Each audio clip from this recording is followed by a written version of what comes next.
Is Nintendo really prepping to unveil a brand new console, or is this rumor bound to be proven false? I'm GhostRobo, and let's find out.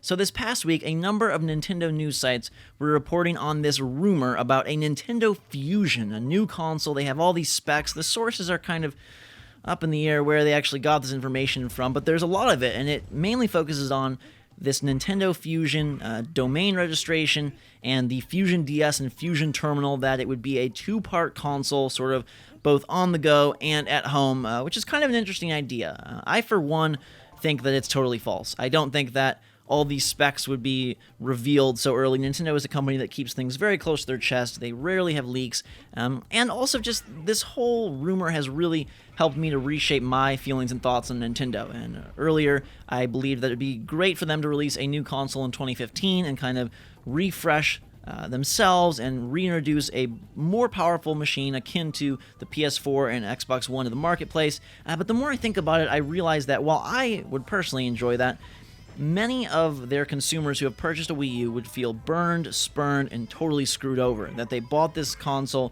there's very few games, and only a couple years of support, and then something new that they're going to inevitably charge more for. It's a bad idea, and I'm sort of glad that this rumor brought to light that whole ordeal, and it helped me to realize that no, I don't think releasing a brand new console this year or next year is a good idea at all. I would like for them to do something, prep for that future, maybe in 2016 or beyond, but ideally now, I think they focus on the Wii U and find ways to rejuvenate it via a price drop, via new software support, maybe some interesting ideas of separating the gamepad, other things along those lines. But let's focus in on this Nintendo Fusion and what it means for the future of Nintendo and what ideas it's presenting. It does put forth an interesting proposition, which is a single console that allows you to go both on the go and play at home. And you know that Nintendo has invested in this idea already with the Wii U gamepad, the main focus there being, hey, have your kids sit on the couch and play Mario while you're watching football, or be able to go sit in bed and play, whatever, Mario or Call of Duty while you're,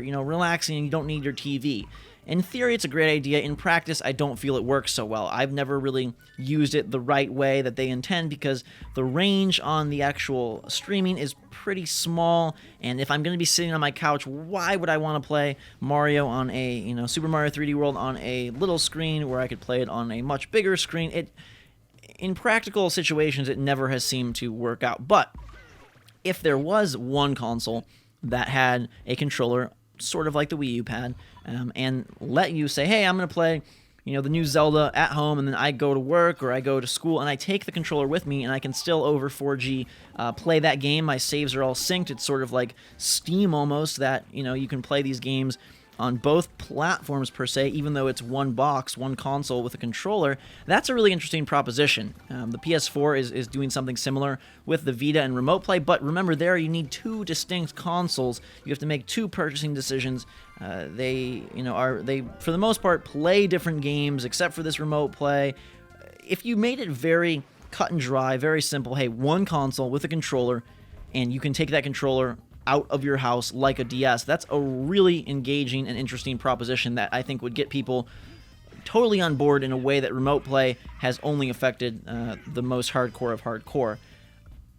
At the same time, I don't think Nintendo would ever do that. I think that is hurting themselves, shooting themselves in the foot. Any kind of analogy you can make to pinning yourself against the wall unnecessarily, that's what that would do, because Nintendo's handheld systems are their money makers. The DS, the 3DS, even the GBA and Game Boy before it are all very successful. And even though they've fallen below projections this year, the 3DS was still the best-selling system of 2013. It had the most just overall oomph behind it this year, and a great software lineup to boot. So to say, oh, now they're going to combine the two and sell it at one price is just... it's just silly. I don't think that they would ever sabotage their handheld market in order to support their home console market. I think they would do things maybe to tie them together, sort of like Remote Play, in which case, to me, it becomes a whole lot less interesting.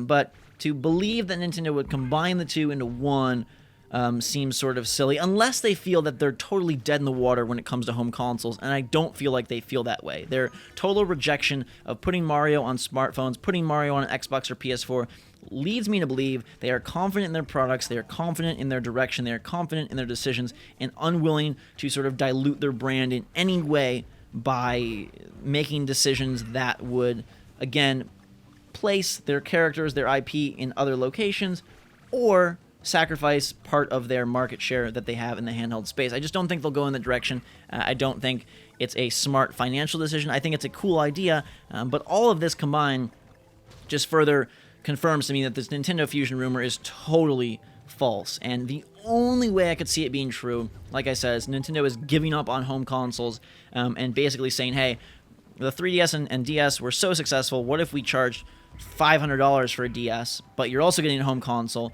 and then you can take it on the go, and so you're getting both at the same time, and that allows us to bake in a heftier price point and sort of stealth get that box into your living room, in 2017 or whatever year they decide to release it. But that's so far off in the future, and we'd have to see what happens. I think it's more likely that they release a 3DS Lite, some sort of upgraded handheld before this merged universe happens. It just seems totally off the wall to me.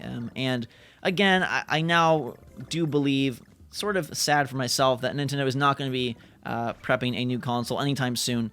They are going to buckle down and get this Wii U thing right. It has great software. They're able to make the games look really good. If you look at Donkey Kong Tropical Freeze, if you look at Super Mario 3D World, inevitably the new Zelda, Mario Kart 8, the new Super Smash Bros., those games look really good. And sure, they're not pulling the same realistic motion capture of something like Uncharted 4 or Destiny or whatever, but in their own style, it looks really good. It's crispy, it's clear. You don't have any issues like, oh, this doesn't look HD. It looks really beautiful, and possibly has a higher artistic value in some ways than the more bland next-gen games on PS4 and Xbox One do. So I think that they're able to.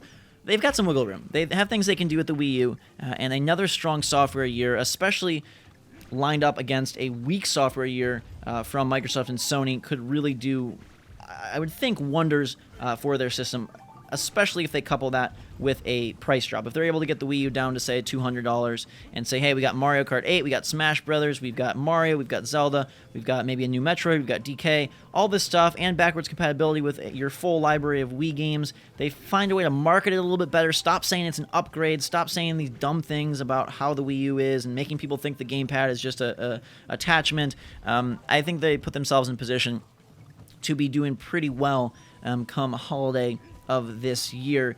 I wouldn't put any stock of yours in the Nintendo Fusion rumor. I don't think that it means anything. I think it's just websites taking advantage of this whole Nintendo debacle. It's very convenient timing that, they would get these leaks right after people were talking about what's Nintendo going to do, and I don't know. E3 is actually sooner than one would think. It's only about 4.5, 5 months away, so we'll see what they have in store. I'm assuming, though, it is just more Wii U exclusives and doubling down on their brand and IP. And then one last thing I want to touch on is a lot of people say they need to stop making the same games over and over again. They need to stop Mario, do new things. But really, if you look at the quote-unquote successful consoles, their exclusives and their games are also very repetitive. How many Assassin's Creeds have been released? How many Call of Duties? How many Halos? How many Gears of War? There were 3 Uncharteds on the same freaking system. There have never been, in the recent era, 3 Mario games in the same series on that. Sure, they do New Super Mario Bros. And a 3D Mario, but there's more distinction and differentiation between those games than 3 straight-up Uncharteds, or 3 Resistances. Sony and Microsoft are equally guilty of rehashing franchises. How many Halos were there? There was Halo 3, ODST, Reach, 4, and Halo Wars. 5 Halo games on Xbox 360, 4 Gears of War. Other companies are not just innocent, they're inventors of new IP. Yes, Nintendo hasn't had a brand new character for some time, but the Wonderful 101 was a try by them to do something new, and it flopped. And they find most success when they make a great Mario game, when they make a great Zelda game, when they make a great Donkey Kong game. And I don't think there's anything wrong with that. Sure, it pisses off some people, me included. I'd love to see a brand new awesome character. Give me some new crazy frog character that's as awesome as Star Fox and just as cool as Diddy Kong, and I'll be really happy.